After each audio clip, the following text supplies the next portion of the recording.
স্বপ্নে দেখে আমার দাড়ি চুল পেকে গিয়েছে, বুঝতে হবে আপনার হায়াত কমে গেছে। কোন মানুষ যদি খাবে দেখে আমার দাঁত নড়তেছে, বুঝতে হবে তার হায়াত একেবারেই কমে গেছে। আবার যদি কোন মানুষ খাবে দেখে মরা মানুষ জিন্দা হয়ে তার ডাকতেছে, বুঝতে হবে একেবারেই তার সময় শেষ হয়ে গিয়েছে। বাচ্চা মানুষ খানা খাইছে, খাওয়ার পরে বুড়িমা বলছেন বাবা একটু দোয়া করো। ছোট্ট মানুষ তো তেমন দোয়া শেখে নাই। ভাত খাওয়ার পরে বাচ্চা দুইটা মোনাজাত দিছে, মাদ্রাসার তালবিলিম দুইটা মোনাজাত দিছে, আয় আল্লাহ বুড়িটারে মাফ করে দাও বিরহমাতিকা রহমান রহিম। যা জানে তাই শিখছে এতটুকু বাচ্চা মানুষ।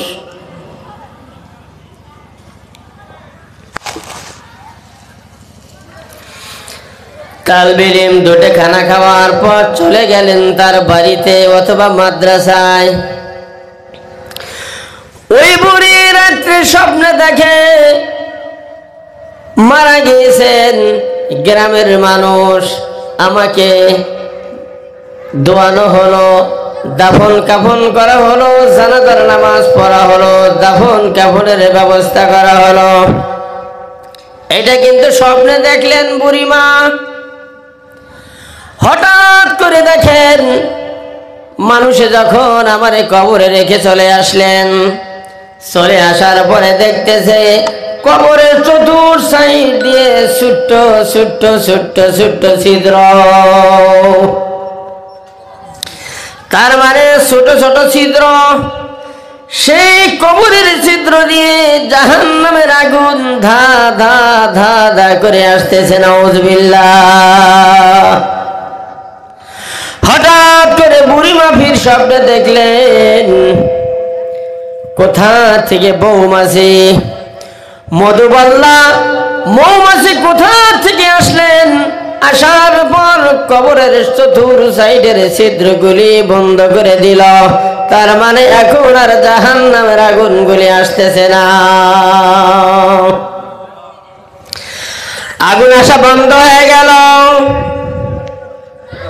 আগুন যখন বন্ধ হয়ে গেল বুড়িমার স্বপ্ন ভেঙে গেল, বেদার হয়ে গেলেন, ঘুম ভেঙে গেল, চেতন পেল। চেতন পাওয়ার পরে বুড়িমা ভয়ে থর থর থর থর থর থর করে কাঁপতেছে। কি খাবে দেখলাম, কি ভয়ানক স্বপ্ন দেখলাম। আমি মারা গিয়েছি, মানুষ আমারে দাফন কাফন করা হলো, জানাজার নামাজ কমপ্লিট করা হলো। আবার দেখলাম কবর থেকে জাহান্নামের আগুন ধাঁধা করে আসলো। এই স্বপ্ন একজন ভালো মানুষ দেখলেও তো মানুষটা চমকে যাবে বন্ধু। কেন চমকিব না নাই? কথা বলেন না, চমকিব না নাই? বুড়িমা যখন ঘুম ভেঙে গেল, ঘুম ভাঙার পরে আর চিন্তায় ব্যাকুল হয়ে গেল, আর ঘুম হয় না, ঘুম হয় না, কাঁদতে শুরু করে দিল, চিন্তায় মগ্ন হয়ে গেল। আয় আল্লাহ, কি ভয়ানক স্বপ্ন দেখলাম, কি খাবে দেখাইলাম। আমার ভাইয়েরা, আমার বন্ধুরা, বলা হয়েছে কোন মানুষ যদি স্বপ্নে দেখে আমার দাড়ি চুল পেকে গিয়েছে, বুঝতে হবে আপনার হায়াত কমে গেছে। কোন মানুষ যদি খাবে দেখে আমার দাঁত নড়তেছে, বুঝতে হবে তার হায়াত একেবারেই কমে গেছে।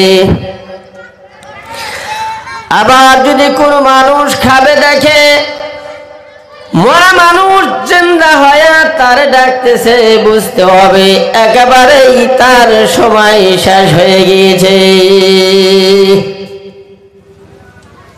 এই লোকটা তো স্বপ্নে দেখলো আমি মারা গিয়েছি, মানুষ আমার দাফন কাফনের ব্যবস্থা করে দিল। কবরে রেখে সমস্ত মানুষ চলে আসলো। আসার পরে আগুন দেখলাম, ভয়ঙ্কর স্বপ্নে দেখেছি। যাই হোক, যেমনি ভাবে হোক চিন্তায় চিন্তিত হয়ে গেলেন। রাত্রি যখন পুষায় গেল, গ্রামের একজন বড় আলিম ছিলেন, বুজুর্গ ছিলেন, ইমাম সাহেবের কাছে বুড়িমা চলে গেল।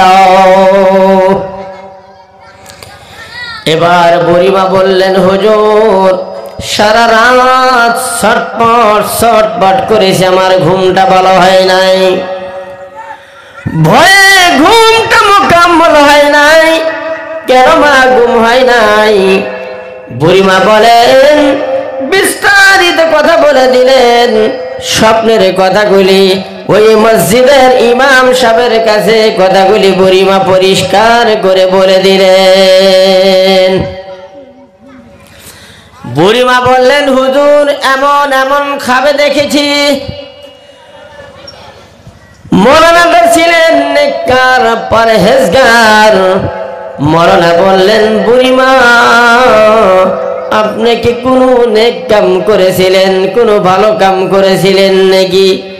বুড়িমা বলে, না না না, তেমন কোনো নেক কাম করি নাই, নামাজও তেমন পড়ি না, পাতলা পাতলি পড়ি, খেলে পড়ি না। আমি একজন ফকির অধম গুনাহগার মানুষ, তেমন নেকির কাজ করতে পারি নাই। মৌলানা বলে, বুড়িমা ভালো করে তাকায় দেখুন কোন নেক কাজ করেছেন নাকি? বুড়িমা বলে, না তেমন কোনো ভালো কাজ আমার নজরে পড়ে না, তবে গতকাল একটি কাজ করেছি। বাড়ির সম্মুখ দিয়ে ছোট্ট ছোট্ট মাদ্রাসার দুটি তালবে ইলম যেতেছিল, ওই তালবে ইলম দুটিকে ডেকে বাড়িতে আনছি। আনার পরে এক মুঠ গর্দি ভাত খাওয়ার জন্য তাদের খেদমতে হাজির করেছি। এক মুঠ খানা খিলেছি, এই কাজটা করেছি। মৌলানা বললেন, বুড়িমা আপনি জাহান্নামী ছিলেন, জীবনে যত ইবাদত করেছেন, যত নেক কাম করেছেন, যত ভালো কাম করেছেন, একটি কাজ আমার আল্লাহর ইচ্ছা মনসা অনুযায়ী হয় নাই। তার মানে একটি কাজ মহান আল্লাহ পছন্দ করে নাই। কিন্তু গতকাল আপনি যে কাজটা করেছেন, মাদ্রাসা দুটি ছোট্ট ছোট্ট তালবে ইলমদেরকে এক মুঠ খানার ব্যবস্থা করে দিয়েছেন। ওই যে দেখেছেন কবর দিয়ে ছিদ্র দিয়ে জাহান্নামের আগুন আসতেছে, তার মানে আপনি জাহান্নামী ছিলেন। আল্লাহ তাআলা আপনাকে জাহান্নামের ফয়সালা করে দিয়েছিল, যার জন্য আপনি আগুন দেখেছেন। আবার যখন তালবে ইলম ছোট্ট ছোট্ট দুটি তালবে ইলম যখন আপনার বাড়ির খানা খেয়েছে, এক একটি ভাত, এক একটি মৌমাছি, এক একটি মধু বল্লা হয়ে আপনার জাহান্নামের আগুনকে আসা বন্ধ করে দিয়েছে। তার মানে আপনাকে মহান আল্লাহ মাফ করে দিয়েছে। সুবহানাল্লাহ। আমার ভাইয়ের, আমার বন্ধুরা, এক মুঠ খানার ফজিলত যদি এমন হয়ে যায়, তাইলে অন্তরের অন্তরস্থল দিয়ে যখন তালবে ইলমদেরকে মহাব্বত করা যায়, উলামাদেরকে চেনাহ করা যায়, মহাব্বত করা যায়, ভালোবাসা যায়, আমার বন্ধুগণ, মানুষের জীবনের সমস্ত সগীরা গুনাহগুলি মাফ হয়ে যায়। Hey there. Subscribe to my channel. And also press this bell icon.